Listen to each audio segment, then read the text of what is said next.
बोलो जयकारा बोल मेरे श्री गुरु महाराज की जय। हमें अपने कर्मों पे ध्यान देना होगा कि हमारे कर्म कैसे होने चाहिए। अगर हमने गुरु महाराज जी का नाम लिया है, हम अच्छे तरफ लगे हैं, तो हमें अपने पहले कर्मों को सुधारना होगा कि हमारे कर्म कैसे होने चाहिए। हम पुरानी कथाएं स्टोरियाँ क्यों पढ़ते सुनते हैं? उससे हमें सबक मिलता है कि हमने क्या करना है जीवन में, क्या नहीं करना है। जब भगवान राम जी आए थे तब उन्होंने सुग्रीव की मदद करने के लिए जब बाली को तीर मारा था और वो बाली मर गया था, तो फिर मरते समय बाली ने कहा था कि राम भगवान जी, मैं तो बेकसूर था कि आपसे मेरा कोई झगड़ा भी नहीं था, फिर भी आपने मुझे मारा और इसका हिसाब आपको अगले जन्म में देना पड़ेगा। तो अगले जन्म में जब भगवान राम जी कृष्ण बन के आए थे तब वो बाली भील बना था। और जब महाभारत के बाद कृष्ण भगवान जब यहाँ से जाना चाहते थे कि जिस काम के लिए श्री कृष्ण भगवान जी का अवतार हुआ था, जब वो कार्य समाप्त हो गया तब भगवान यहाँ से जाना चाहते थे। तब उन्होंने जंगल में वो पेड़ के नीचे लेटे हुए थे और पाँव के ऊपर पाँव रख के सो रहे थे। और भील ने क्या सोचा कि उनकी हिरण की आँख है, क्योंकि उनके पैरों में भगवान कृष्ण के पैर में पद्म का चिन्ह था और वह धूप में ऐसे चमक रहा था कि हिरण की आँख जैसा लग रहा था। इसलिए वो भील ने निशाना बांधा और वो कृष्ण भगवान के चरणों पे लगा। और फिर जब उसने देखा भील ने कि मैं से क्या हो गया, मुझसे बहुत बड़ा अपराध हो गया, तो कृष्ण भगवान के आगे आया और हाथ जोड़ के कहने लगा कि मुझसे बहुत भारी गलती हो गई है, कि मैंने बहुत बड़ी गलती की है, ये मुझसे क्या हो गया। तो भगवान ने, श्री कृष्ण भगवान ने उन्हें वो पिछले जन्म की घटना को बताया कि नहीं, तुम्हारा इसमें कोई दोष नहीं है, यह तो होना ही था। अपने कर्मों का कर्जा तो चुकाना ही पड़ता है, चाहे कोई भी हो, कोई अवतारी भगवान ईश्वर। अब माता सीता ने एक बार मैना को सोने के पिंजरे में 1 साल तक रखा था। उन्हें सोने की कटोरी में पानी पिलाती थी, सोने के बर्तन में उन्हें दाना डाल के देती थी। और वही माता सीता को 1 साल रावण की सोने की लंका में रहना पड़ा। ये कर्मों का फल तो हमें देना ही पड़ता है, ना जाने कैसे। अब पितामह भीष्म जो महाभारत में आपने सब जानते ही हैं, पितामह भीष्म जो थे, जब अर्जुन ने उन्हें तीर चलाए, उनके सारे शरीर पे छन्नी छन्नी कर दिया शरीर को, तो उन्हें कितना दर्द हुआ होगा। वो तीर की छैया में, वैसे तो उन्हें मृत्यु इच्छा थी, जब मर्जी वो चाहते वो मर जाते, पर वो नहीं मरे। उन्होंने, क्योंकि वो महाभारत का अंत देखना चाहते थे कि क्या हुआ, तो इसी तरह छैया पे लेटे लेटे उन्होंने कितना दुख तकलीफ बिताई। लेकिन उन्होंने अपने पिछले जन्मों में जाके देखा कि मैंने ऐसे कौन से कर्म किए हैं कि जो मुझे ऐसा दुख, असहनीय दुख प्राप्त हुआ है। वो 100 जन्म तक देखा है, उन्हें कुछ भी नज़र नहीं आया। फिर जब 107वें जन्म में गए तो उन्होंने देखा कि वो एक राजा है और वो शिकार करने के लिए जंगल में जा रहे हैं। रास्ते में उनके रथ के सामने एक सांप आ गया, उसे उठा के उन्होंने साइड में रखना चाहा, लेकिन पता नहीं उन्हें क्रोध आया, उन्होंने झाड़ियों की तरफ उस सांप को फेंक दिया। वो झाड़ियों में कांटे थे, वो कांटे उसके सांप के शरीर में घुस गए और उस सांप ने तड़प तड़प के अपनी जान दी। इसी तरह वो उस कर्म का फल पितामह भीष्म को 107 साल बाद अब भोगना पड़ा महाभारत के समय। ऐसे धृष्टराज जी ने ऐसे ही कुछ पिछले जन्मों में ऐसे कर्म किए थे कि उनको अंधे होके उनका जन्म हुआ, नेत्रहीन हुए और उन्होंने 100 पुत्र उन्होंने अपने खोए। महाभारत में ही जो पांडवों के बड़े भाई थे धृष्टराज जी, उन्होंने जब किसी ऋषि से पूछा कि ऐसा मेरे साथ क्यों है, मैं नेत्रहीन क्यों, तो उन्होंने भी अपने पूर्व जन्म, पिछले जन्म में जाके जब देखा तो उन्हें पता चला कि वो भी एक बार जंगल में सरोवर के किनारे सैर कर रहे थे, तो उन्होंने देखा कि एक हंस जो सरोवर में अपने बच्चों के साथ जल विहार कर रहा था। और उसकी हंस की इतनी सुंदर आंखें थी, तो राजा ने अपने सैनिकों को कह के उसकी हंस राज की आंखें निकलवा दी और उसके 100 पुत्रों को कत्ल करवा दिया। जो हम जो कर्म करते हैं, जो हम बीज बोते हैं, वो हमें भोगने को मिलते ही मिलते हैं। चाहे हम किसी भी जन्म में हमने किए हैं, लेकिन हमें वो भोगने को मिलते ही मिलते हैं, चाहे हमें आज मिले या कल मिले। इसलिए अगर मन में भी अगर हमारे कोई गलत विचार आ जाता है, तो वो भी हमें भोगने को मिल जाते हैं। इसी कर्मों के ऊपर एक ऐसी कथा है कि एक बार एक साहूकार के मन में बहुत इच्छा थी कि वह बहुत कारोबारी करता रहता बहुत, लेकिन उसे गुरु की इच्छा उसके मन में जागी कि मैं भी, कि गुरु नानक देव जी उस टाइम हिंदुस्तान में कोने कोने में उनका यश फैला हुआ था। वो साहूकार चाहता था कि मैं भी उनसे नामदान लूँ। तो ऐसा एक बार हुआ कि गुरु नानक देव जी तो सब पूरे भारतवर्ष में जगह जगह जाते थे, यात्रा करते थे, और साहूकार के वहाँ गांव में पहुँच गए गुरु नानक देव जी। फिर उन्होंने गांव में जो रहने की इच्छा की कि अब सतगुरु गुरु नानक देव जी कुछ समय के लिए इस गांव में रुक गए। तो सैकड़ों लोगों ने सत्संग का लाभ भी उठाया और उनसे नामदान भी लिया, और वह साहूकार भी उनमें शामिल था। उसने भी गुरु महाराज जी से नामदान लिया।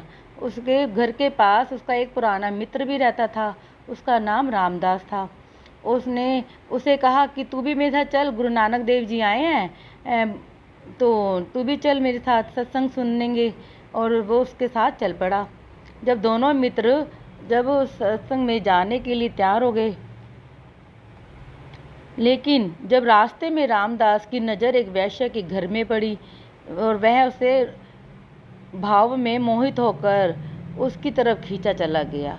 उसके मित्र ने उसे रोकने की कोशिश की कि नहीं भाई, तू क्या कर रहा है, हम तो सत्संग सुनने के लिए जा रहे थे। भले आदमी मुक्ति के आनंद को छोड़कर नरक की आग में क्यों कूदता है।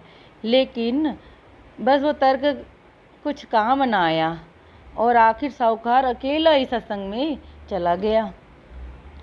रोज ऐसा ही होता था, दोनों दोस्त इकट्ठे निकलते थे, लेकिन रामदास जो था वो वैश्य के घर रुक जाता और साहूकार सत्संग के लिए आगे निकल जाता, सत्संग जाके सत्संग का लाभ उठाता। पर वह जो रामदास था वो तो गिरावट की तरफ जा रहा था, और दोस्त जो था उसका साहूकार, वो गुरु साहिब के प्रति भक्ति और श्रद्धा प्रतिदिन बढ़ती गई। और साहूकार अपने मित्र को रोज यही सही रास्ते पे ले जाने का यत्न करता था, लेकिन वह तो मानता ही नहीं था उसकी बात। इसी तरह 1 महीना बीत गया और रामदास ने कहा, आज गुरु साहिब संगत में प्रसाद देने वाले हैं। साहूकार ने कहा रामदास जी से कि प्रसाद मिलना है संगत को, कि तू छोड़ इस दुष्कर्मों को, कुकर्मों को छोड़ और मेरे साथ चल। लेकिन वह पापी गुनाहगार क्यों ना हो, बड़े से बड़ा, और मन का रुख बदलने में एक सत्संग ही काफ़ी होता है।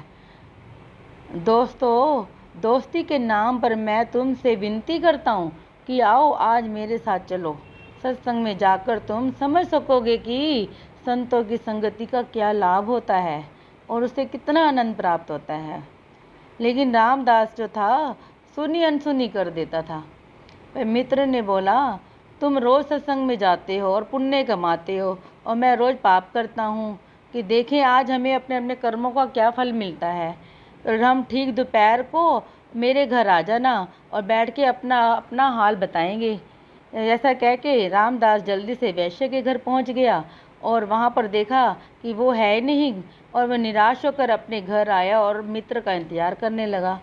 और उस दिन सत्संग में जब साहूकार पहुँचा तो साहूकार को वहाँ पर सत्संग इतना समय लग गया, उसे पता ही नहीं चला कि मित्र का इंतज़ार करते करते उधर रामदास ने एक छड़ी ज़मीन पर कुदेरना शुरू कर दिया, और साहूकार को थोड़ा लेट हो गया सत्संग में आने के लिए। और इधर जो रामदास इंतज़ार कर रहा था अपने घर के बाहर, वो ज़मीन को एक लकड़ी से कुदेरने लगा, और थोड़ी देर में मिट्टी इतनी ढीली थी कि वह एक घड़े से जाके टकराई, और उसके मुंह का ढक्कन लगा हुआ था। जब रामदास ने ढक्कन हटाया देखा कि उसके अंदर एक सोने की अशर्फी पड़ी है। उसे बहुत अच्छा लगा। उसने सोचा शायद उसमें और भी सोने की अशर्फियाँ होंगी और जल्दी से ज़मीन से निकाल लेता हूँ। लेकिन जब उसने निकाला उसे मटकी को, तो उसमें सारे कोयले के टुकड़े पड़े हुए थे और बाकी एक ही सोने की मोहर मिली। फिर भी उसने सोचा चलो कोई नहीं, कुछ तो मिला। उसी समय उसका मित्र लंगड़ाता हुआ आ गया। वह दर्द से परेशान था। तो रामदास ने कहा क्या हुआ भाई, ऐसे परेशान क्यों और लंगड़ा क्यों रहे हो? तो उसने कहा कि मुझे एक कांटा चुभ गया है और वो अंदर ही टूट गया है, मेरे पाँव के अंदर ही, इसलिए मुझे बहुत ही असहनीय दर्द हो रहा है जो सहा भी नहीं जा रहा।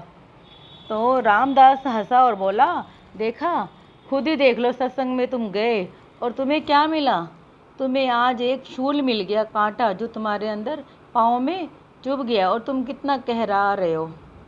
और मुझे देखो, मुझे आज सोने की अशर्फी मिली है। और उसके ऐसे कड़वे वचन थे कि उसको साहूकार को बहुत चुभे।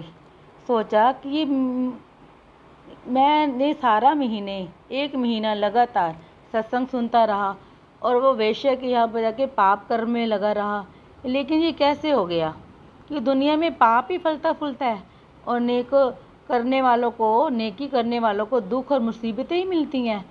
फिर उसने सोचा कि हम दोनों क्यों ना जाके गुरु महाराज जी से पूछें। गुरु नानक देव जी के चरणों में दोनों मित्र जाते हैं और पूछते हैं, सारी बात बताते हैं कि ऐसे ऐसे गुरु महाराज जी ऐसे ऐसे बात है। तो गुरु नानक देव जी अंतर ध्यान होकर उनके दोनों के पूर्व जन्मों की दृष्टि डालते हैं और पहले रामदास से कहा कि पिछले जन्म में तुमने एक मोहर दान की थी, जिसके बदले तुम्हें मोहरों के भरा हुआ घड़ा मिलना था, लेकिन इस जन्म में तुम बुरे कर्म करने लगे। जैसे ही तुम कोई पाप करते थे, एक सोने की मोहर का कोयला बन जाता था। आज तुम पाप करने से बचे रहे, इसीलिए तुम्हें एक मोहर मिल गई, नहीं तो इसका भी कोयला बन जाना था। फिर गुरु साहिब जी साहूकार की ओर मुड़े और बोले, पिछले जन्म में तुम एक बेरहम बादशाह थे, जिसके हुक्म से हजारों लोगों की मौत की घाट उतार दिया था। इस दुष्कर्मों के बदला तुम्हें जुल्म सह के फांसी की तख्ते पे लटक कर देना था, लेकिन तुम सत्संग में आने लगे और गुरु की शरण में आ गए और अपने कर्मों का बोझ हल्का होता गया। जितनी तुमने अनगिनत लोगों की हत्या के तुम्हारे का फल भोगना था, वो दर्दनाक तुम्हें मौत मिलनी थी और उस सूली का कांटा बन गया। ये गुरु साहिब के वचन सुन के दोनों उन गुरु महाराज जी के चरणों में गिर गए और उनसे अपने गुनाहों की क्षमा मांगने लगे। जैसे जैसे समय बीतता गया, दोनों का मन निर्मल होता गया, क्योंकि उन्होंने गुरु चरणों में जाके नामदान की प्राप्ति की। पूरे सतगुरु के संग और शरण की महिमा ही अपार है। वह सूली का कंडा बना देते हैं। जब कोई गुरु महाराज जी के चरणों में जाता है और नाम भजन के साथ जुड़ जाता है, तो उसके कर्म सारे धुल जाते हैं। वो अपने आप ही सतगुरु उसे बख्श देते हैं, उसके कर्मों का लेखा फाड़ के फेंक देते हैं। ये तो फिर उस इंसान पे डिपेंड करता है कि वो अपने गुरु महाराज जी के कितने वचनों पे चलता है। अगर हम अपने मन में भी किसी के लिए बुरा ख्याल लेके आते हैं, तो क्या होगा, वो कर्मों का फल भी हमें भोगना पड़ेगा। मैंने ऐसे किसी ग्रंथ में पढ़ा था कि अगर हमारे मन में भी अगर किसी के प्रति बुरा ख्याल आ जाता है, तो हमें वो भी भोगना पड़ जाता है। तो इसीलिए हमें अपने कर्मों को सावधान होकर करना चाहिए। कई जन्म भय कीट पतंगा, ये तो सभी जानते। कई जन्म हम गज मीन कुरंगा, कई जन्म पंखी परख होयो सरप होयो, कई जन्म हेवर वृख जोयो, मिली जगदीश मिलन की बरिया, चीर काल ही दही सजरिया। कि ये तो अब प्रभु ने कृपा करके हमें मानुष जन्म दे दिया है, तो ये तो उनसे मिलने का समय है। श्री गुरु अर्जुन देव जी ने ये बोला है कि कई जन्म हम कीड़े पतंग पता नहीं क्या क्या, कभी हाथी, कभी जल में 44 लाख योनियाँ जल में रहती हैं और बाकी थल पे रहती हैं। तो आप समझे कि हमने कितना समय इस नीच योनियों में बिताया है। एक आदमी अंधा भी था और साथ में गंजा भी था। थोड़ी सी गलती के कारण राजा ने उसे बेचारे को जेल में बंद कर दिया और ख़ास तौर पर भूल भुलैया जैसा बनाई गई थी वो जेल। उस जेल के नकली दरवाजे थे, पर बाहर जाने के लिए एक ही दरवाज़ा था और राजा का हुक्म था कि कोई भी उस ठीक दरवाजे पे ढूंढ लेगा तो बाहर निकाल देंगे, उसे छोड़ दिया जाएगा। काफ़ी देर के बाद वह अंधा आदमी जेल की दीवारों के साथ साथ असली दरवाज़ों को ढूंढता रहा, परंतु जब उसे दरवाजे के पास जाता अचानक ही उसके सर में खुजली होने लगती और वह सर में खुजली करने लगता और दरवाजे से असली दरवाजे के आगे निकल जाता। इसी तरह हर बारी वह दरवाजे के पास से आता, लेकिन उसे खुजली होने लगती और वो खुजली करने के चक्कर में वो दरवाजे को ढूंढ ही नहीं पाता था। वह इसी तरह उस जेल के चारों तरफ घूमता ही रहता था, लेकिन उस असली दरवाजे तक पहुंच ही नहीं पाता था। यही हाल हमारा है कि हम मनुष्य जन्म मिला है, हम अब आखिरी दरवाजे पे आ गए हैं, लेकिन मन के जीतों में ऐसे फंसे हैं कि 84 का गेड़ा फिर हमारे लिए तैयार हो जाता है, क्योंकि हम मन से ऊपर ही नहीं उठते। मन को अपना गुलाम ही नहीं बनाते। गुरु महाराज जी का गुलाम बनाना है ना, हमें गुरु जी का गुलाम बनाना है उसे। तो इसलिए हमें मन से भक्ति करनी है। अगर हम गुरु महाराज जी के 5 नियमों के ऊपर चल के, जैसे एक खरीदा हुआ गुलाम नहीं होता तो वो उन्हें कुछ भी नहीं कह सकता कि नहीं, तो हम कितने कर्जवान हैं अपने प्रभु के। हम कितने जन्मों से हम पे कितना बड़ा उपकार है कि अभी हमारे आसपास कितने जीव जंतु जल में और आकाश में उड़ने वाले पशु पक्षी कितने हैं, लेकिन हमें देखो फिर भी हम नहीं समझते कि हम पे कितनी दया मेहर है कि हमें इंसान का जन्म दिया, हमें सब परिवार सब सुख सुविधाएं दी, सब कुछ नवाजा, उसी ने तो दिया है। हम अपने आप से तो कुछ लेके आए थे क्या? जब इंसान आता है तो खाली हाथ आता है और जाता भी खाली हाथ है। जो कुछ दिया उस प्रभु ने दिया। इतनी सी छोटी सी बात हमें क्यों नहीं समझ में आती है? हम अगर उसका कर्जा उतारने लगे तो हम अगर कितने ही करोड़ों वर्ष भी ले ले तब भी हम उसका कर्जा नहीं उतार सकते।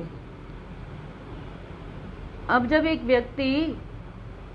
हम सब एक स्कूल में जाते हैं, अब सबको एक ही तरह जो अध्यापक होता है एक ही तरह से पढ़ाता है, सबको एक ही सबक पढ़ाता है, लेकिन कोई बच्चा ऐसा होता है कि बहुत अच्छी तरह सबक याद कर लेता है, कोई फर्स्ट आता है, कोई सेकंड आता है, कोई थर्ड आता है।